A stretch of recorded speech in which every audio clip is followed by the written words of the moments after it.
Balik. Balik doon, Gray. Upo na lang. Upo na lang kayo, dali. Upo na. Ikaw na isa kang bulinggit ka. Paawa-awa ka dyan. Ikaw, Haro. Sino may sabi sa yung umalis dun sa pesto? Upo lang, upo. Upo lang kayo. Haro, hindi ka nakikinig ha. Sabing umupo ka. Yan. Walang aalis dyan sa pwesto nyo ha. Walang aalis ha. Mga paawa kayo. Sinabi na sa inyong wag makulit. Ikaw, Lucas, ha? Lucas, pabehave-behave ka dyan, ha? Haro, ikaw kasi pinapabayaan mong kagat-kagatin ka ni Lucas. Pasaway kayong dalawa. Lagi na nag-away. Maya-maya naman harutan. Papaluin na kayo ng mama eh. Ikaw, Gray, hindi mo sawayin ang anak mo. Kung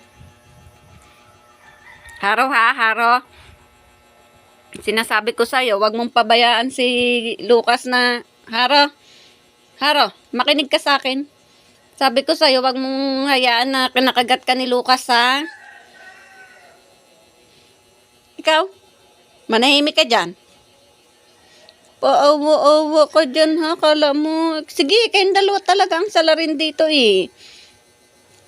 Baba, pinipikit-pikitan nyo pa ako ha.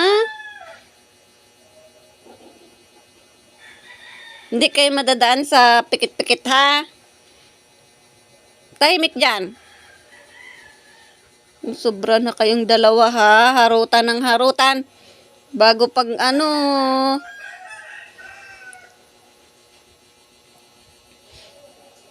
paglaro, laro lang. Ikaw, Lucas ha, pasaway ka ha. Haro ha? Haro?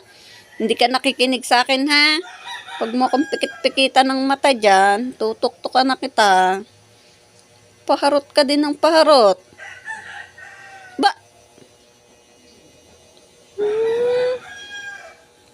Yan, Lucas, magtulog-tulugan ka dyan ha. Pag ikaw bumangon-bangon mamaya, tingnan mo. Yan, lugmok na dyan. O, tingnan mo, gising ka. Ikaw talaga tulog-tulugan ka lang eh. Tulog na. Pasaway ka talaga ha.